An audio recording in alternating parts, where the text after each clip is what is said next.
بیان کیا جاتا ہے کہ ایک گاؤں تھا جہاں قدرت کی بے پناہ نعمتیں تھیں۔ اللہ نے وہاں کے لوگوں کو مالا مال کیا ہوا تھا، ایسی نعمتیں جن کو دیکھ کر انسان اکثر مغرور ہو جایا کرتا۔ اور سب سے بڑی اور بری بات یہ تھی کہ وہاں کے سب لوگ کافر تھے سوائے کچھ مسلمانوں کے۔ وہ کافر اپنی دولت پر فخر کیا کرتے تھے اور کسی کے پاس پیسوں کی کوئی کمی نہیں تھی۔ وہاں کے سردار کی ایک اکلوتی بیٹی تھی جس سے وہ بے پناہ پیار کرتا تھا۔ اس کی بیٹی بہت زیادہ گھمنڈی اور ظالم تھی۔ وہاں پر جو غریب لوگ تھے وہ صرف مسلمان تھے۔ تمام کافر ایک دوسرے کی مدد کرتے تھے، لیکن مسلمانوں کو دیکھنے والا وہاں پر کوئی نہیں تھا۔ سردار کی بیٹی کو کالے جادو میں مہارت حاصل تھی اور جادو کی وجہ سے وہ غریبوں پر بہت ظلم کرتی تھی۔ تمام مسلمان اس سے بہت زیادہ پریشان تھے۔ وہ لوگوں کو غلام بناتی، مزدور بناتی۔ اگر ان میں سے کوئی اس کی بات نہیں مانتا تو ان کو وہ قیدی بنا کر اپنے اشاروں پر نچاتی تھی۔ اس بستی میں اکا دکا مسلمان تھے جن کا کوئی بھی حال نہیں پوچھتا تھا، کوئی ان کو بچانے والا نہیں تھا۔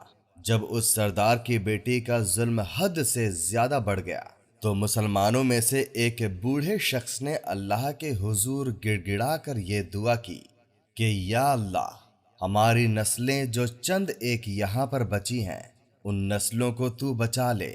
اس سردار کی بیٹی نے ہمارا جینا دشوار کر دیا ہے۔ یہاں کوئی بھی انسان ہمارا حال نہیں پوچھتا، نہ دولت ہے نہ جسمانی طاقت ہے۔ یا اللہ، ہمارے لیے کوئی ایسا بندہ بھیج دے جو نہ صرف طاقتور ہو بلکہ وہ اس جادوگرنی کو یعنی سردار کی بیٹی کو بھی ہرا دے۔ اللہ نے اس بوڑھے کی دعا سن لی اور یوں اس جگہ ایک اللہ والے کو بھیج دیا۔ اور وہ اللہ والے ایسے ہی بستی میں داخل نہیں ہوئے، بلکہ ایک دن کچھ عجیب واقعہ ہوا۔ ان کافروں کا سردار جنگل میں سیر کرنے کے لیے نکلا۔ بڑی شان سے چلتا ہوا وہ سفر کر رہا تھا۔ اچانک ایک زہریلا سانپ اس کے سامنے آ گیا۔ اس زہریلے سانپ نے قریب آ کر اسے ڈس لیا اور وہ بے ہوش ہو کر وہیں گر پڑا۔ اس کے جو غلام تھے، اس کے ساتھی تھے، انہوں نے جب اپنے سردار کی یہ حالت دیکھی کہ ایک زہریلا سانپ کاٹ کر چلا گیا ہے تو فوراً اسے گھر پہنچایا گیا۔ اس لڑکی نے اپنے باپ کی حالت دیکھی تو آس پاس کے بڑے بڑے حکیم بلائے گئے، لیکن عجب بات تھی کہ لاکھ کوششوں کے باوجود زہر کو نکالنے میں ناکام ہو رہے تھے اور زہر تیزی کے ساتھ اس کے جسم میں پھیل رہا تھا۔ کوئی بھی اس زہر کو جسم سے نکالنے میں کامیاب نہ ہوا۔ لیکن اسی وقت وہاں ایک درویش کی آمد ہوئی۔ ایک اللہ والے وہاں آ گئے۔ انہوں نے تو اللہ نے اسی مقصد کے لیے بھیجا تھا۔ ان اللہ کے ولی نے اس کے گھر کے پاس پہنچ کر دروازے کو کھٹکھٹایا۔ نوکروں نے کہا کس سے ملنا ہے؟ اس اللہ والے نے کہا کیا یہاں سردار کو سانپ نے ڈس لیا ہے؟ نوکر کہنے لگے تمہیں کیسے پتا؟ تم تو ہمیں اجنبی لگتے ہو اور ہم نے تمہیں آج تک یہاں نہیں دیکھا۔ اس نے کہا مسافر ہوں اور مجھے خبر ملی ہے کہ یہاں کے سردار کو ایک زہریلے سانپ نے ڈس لیا ہے اور کوئی بھی ان کا علاج نہیں کر پا رہا۔ نوکر نے کہا تم کون ہو؟ اللہ والے نے کہا میں حکیم ہوں اور میں ان کا علاج کرنے آیا ہوں۔ وہ نوکر اللہ والے کی حالت دیکھ کر ہنسنے لگے، کیونکہ آپ نے پھٹے پرانے کپڑے پہنے ہوئے تھے اور دیکھنے سے غریب لگ رہے تھے۔ وہ نوکر کہنے لگے تم اتنے بڑے سردار کا علاج کرو گے؟ ارے یہاں آس پاس کے بڑے بڑے حکیم بلائے گئے ہیں، پیسوں کی کوئی کمی نہیں ہے ہمارے سردار کو، اور تم جیسے غریب سے وہ اپنا علاج کروائیں گے؟ درویش نے کہا اگر تم چاہتے ہو کہ تمہارے سردار کی جان بچ جائے تو پھر مجھے اندر آنے دو۔ وہ غلام کہنے لگے ٹھیک ہے، ہم اندر سے اجازت لے کر آتے ہیں۔ نوکر اندر گئے اور سردار کی بیٹی سے کہا باہر ایک غریب آیا ہے، حلیے سے فقیر لگ رہا ہے، لیکن کہتا ہے میں سردار کا علاج کر دوں گا اور زہر جو تیزی سے پھیلتا جا رہا ہے اس کو نکال کر پھینک دوں گا۔ اس کی بیٹی کہنے لگی، ٹھیک ہے، اس کو اندر بلاؤ۔ جب وہ اللہ والے اس گھر میں آئے تو دیکھا سردار زہر کے درد سے تڑپ رہا ہے اور اپنی ٹانگ کو بار بار بستر پر پٹک رہا ہے۔ ان اللہ والے نے اس کے پیر کی طرف دیکھا اور جہاں سانپ نے کاٹا تھا اس جگہ اللہ والے نے تھوک دیا اور فوراً وہاں سے بھاگ گئے۔ اس کے سارے سپاہی اور اس کی بیٹی حیران ہو گئے کہ یہ کون دیوانہ تھا۔ کمرے میں آیا اور علاج کرنے کے بجائے اس جگہ پر تھوک دیا جہاں پر سانپ نے کاٹا تھا اور بھاگ بھی گیا۔ اس کو کوئی گرفتار کر بھی نہ سکا۔ اس کی بیٹی غصے سے تلملا رہی تھی کہ اس نے تو گستاخی کی ہے۔ اس نے کہا، چلو کوئی بات نہیں، تھوک کو صاف کرو، میں ابھی اسے گرفتار کراتی ہوں۔ لیکن جیسے ہی حکیم نے تھوک کو صاف کرنے کے لیے رومال پکڑا تو وہ حیران ہوتے ہوئے رک گیا۔ اس نے انگلی سے تھوک کو سانپ کاٹنے والی جگہ پر اچھی طرح سے مل دیا۔ اس کی بیٹی کہنے لگی، آپ یہ کیا کر رہے ہیں؟ اس فقیر بابا نے میرے باپ کی ٹانگ پر تھوک دیا اور آپ اس تھوک کو مل رہے ہیں۔ حکیم نے اپنے ہاتھ کے اشارے سے سردار کی بیٹی کو روکا۔ جیسے ہی اس تھوک کو اس سردار کی ٹانگ پر ملا، فوراً ہی زہر کا اثر ختم ہو گیا۔ جو ٹانگ کٹنے کے قابل تھی وہ ٹانگ پہلے والی حالت میں آ گئی اور پوری ٹانگ جو نیلی ہو چکی تھی اب اصل رنگ پر آ گئی۔ اور جب وہ قبیلے کا سردار ہوش میں آیا تو حیران رہ گیا۔ جب اسے بتایا گیا کہ ایک فقیر بابا کے تھوک کی وجہ سے آپ ٹھیک ہوئے ہیں تو اس نے کہا، بھائی وہ تو ہمارے مسیحا ہیں، تم لوگوں نے انہیں جانے کیوں دیا؟ جاؤ انہیں لے کر آؤ، انہوں نے تو ہم پر بہت بڑا احسان کیا ہے اور ہم اس کے احسان کا بدلہ ضرور دیں گے۔ اس کی بیٹی جو خاموشی سے اپنے باپ کو دیکھ رہی تھی اس نے کچھ نہیں کہا۔ گاؤں کے سردار کے کہنے پر سب سپاہی ان اللہ والے کو ڈھونڈنے کے لیے نکلے۔ وہ لوگ چاروں طرف پھیل گئے لیکن کہیں بھی ان کو وہ اللہ والے نہیں دکھے۔ پھر جب سپاہی جنگل میں داخل ہوئے تو وہاں ایک درخت کے نیچے ایک آدمی کو عبادت کرتے ہوئے دیکھا۔ وہ غور سے اس اللہ والے کو دیکھ رہے تھے کہ یہ کیا کر رہے ہیں، یہ کس طرح کی عبادت ہے۔ ہم لوگ تو اپنے بتوں کے آگے ہاتھ جوڑتے ہیں اور یہ تو نہ جانے کس کو سجدہ کر رہے ہیں۔ خیر، عبادت کے بعد فوراً ان اللہ والے کو پکڑ لیا گیا اور گاؤں کے سردار کے سامنے پیش کیا گیا۔ وہ کہنے لگا، آپ کون ہیں؟ کہاں سے آئے ہیں؟ سب سے پہلے تو گستاخی کی معافی چاہتا ہوں کہ میرے لوگوں نے آپ کی بہت بے عزتی کی، لیکن آپ کی وجہ سے آج میں زندہ ہوں۔ ہم گنہگاروں کی آنکھ آپ کو پہچان نہ سکی، اس کے لیے میں معذرت چاہتا ہوں اور آپ سے درخواست کرتا ہوں کہ آپ میری طرف سے یہ قیمتی لباس یعنی کپڑے اور یہ عربی گھوڑا قبول کیجئے۔ اللہ والے نے مسکرا کر اس کی طرف دیکھا اور بولا، یہ گھوڑا اور لباس بہت قیمتی ہے، میں یہ لباس پہن کر اس گھوڑے کے لیے گھاس کاٹوں گا تو کیا اچھا لگوں گا؟ گاؤں کے سردار نے کہا، آپ فکر نہ کریں، گھوڑوں کے ساتھ نوکر بھی دیے جائیں گے۔ اللہ والے نے کہا، اتنے مال و دولت اور نوکروں کے ساتھ میں اکیلا رہوں گا؟ گاؤں کا سردار بولا، حضور آپ کی یہ بات سن کر میں سوچ میں گم ہو گیا ہوں، لیکن یہ میری بیٹی آپ کے سامنے ہے۔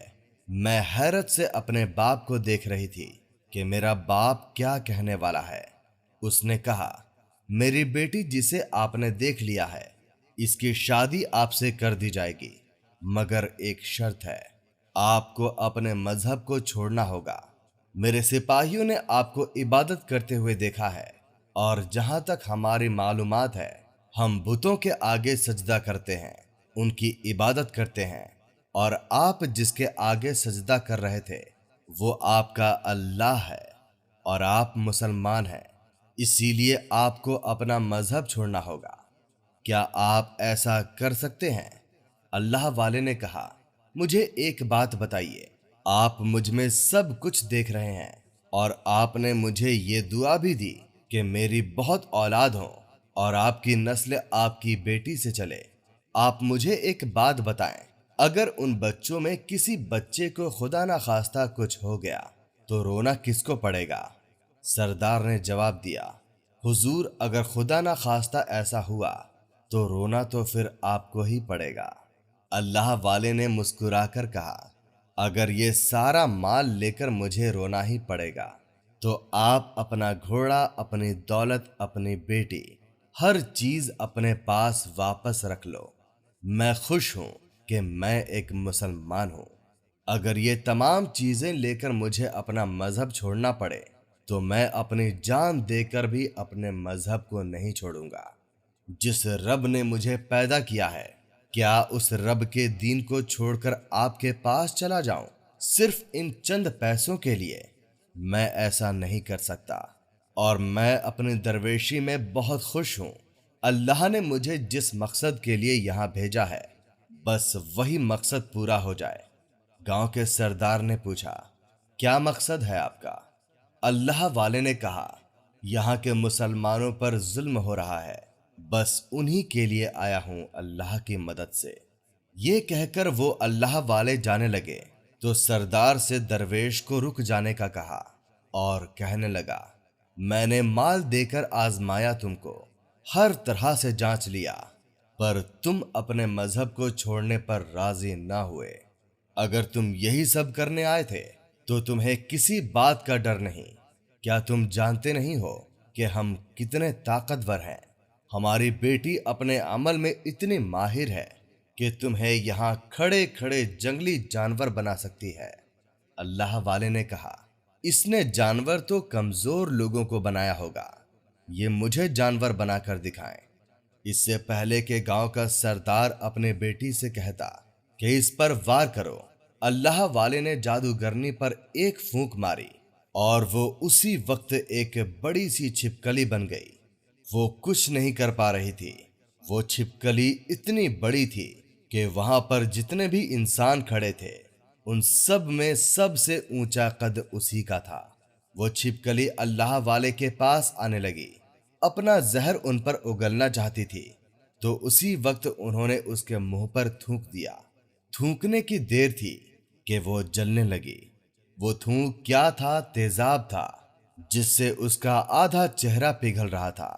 اس کا چہرہ جل کر کالا ہو رہا تھا اور وہ مرنے ہی والی تھی کہ سردار دوڑتا ہوا آیا اور ان کے قدموں میں گر گیا اور معافی مانگنے لگا اور کہنے لگا، حضرت، اس گستاخی کے لیے آپ مجھے معاف کر دو۔ میں نے سچ میں آپ کو بہت ہی کمزور سمجھا اور آپ کے مذہب سے آپ کو ہٹانا چاہا۔ اگر میری بیٹی ٹھیک ہو جائے گی تو میں سچ کہتا ہوں ہم یہاں جتنے لوگ موجود ہیں یہ پوری بستی مسلمان ہو جائے گی۔ اللہ والے نے کہا، ہم تمہیں اپنے دین میں شامل کرنے کے لیے نہیں کہہ رہے، بلکہ تم لوگ ہمارے مسلمان بھائیوں پر جو ظلم کرتے ہو اس ظلم کو ختم کر دو۔ ہمارے دین میں جبر نہیں، ظلم نہیں۔ اگر تمہاری بیٹی انسان بن کر سدھر جاتی ہے تو اس کو اصلی حالت میں لانے کے لیے میں خود اللہ سے دعا کروں گا۔ وہ سردار کہنے لگا، ہاں، میری بیٹی اپنی اصلی حالت میں آ گئی تو کسی پر کوئی ظلم نہیں کرے گی، بلکہ میں دل سے معافی چاہتا ہوں کہ میری بیٹی نے جو کچھ کیا ہے اب آئندہ یہ کوئی بھی کالا جادو، کوئی بھی عمل نہیں کرے گی اور کسی مسلمان پر یہ کوئی بھی ظلم نہیں کرے گی۔ بس آپ اس کو دوبارہ سے انسان بنا دیں۔ اللہ والے نے اس چھپکلی پر دوبارہ سے پھونک ماری تو وہ انسان بن گئی اور اللہ والے کے قدموں سے لپٹ گئی اور کہنے لگی، مجھے معاف کر دیں، میں نے اپنے آپ کو بہت طاقتور سمجھا۔ اس لڑکی کا آدھا چہرہ کالا ہو چکا تھا۔ وہ کہنے لگی، آج میں اپنے باپ کے ساتھ آپ کے دست مبارک پر مسلمان ہونا چاہتی ہوں، اور یہ وعدہ کرتی ہوں کہ آج سے اس بستی میں کوئی بھی کافر مسلمان نہیں ہوگا، بلکہ سب آپس میں مل جل کر بھائی چارے کے ساتھ رہیں گے اور سب مسلمان ہو جائیں گے۔ اور یوں ایک اللہ والے کے ہاتھوں پر سردار اور اس کی بیٹی نے اسلام قبول کیا، اور پھر سردار نے اللہ والے سے اپنے بیٹی کی شادی کر دی اور اس بستی میں امن و امان قائم ہو گیا۔ دوستوں، امید کرتا ہوں آپ کو آج کی ہماری ویڈیو پسند آئی ہوگی۔ اگر آپ کو ہماری ویڈیو اچھی لگی ہو تو اسے لائک اور ہمارے چینل کو سبسکرائب لازمی کریں۔ اللہ حافظ۔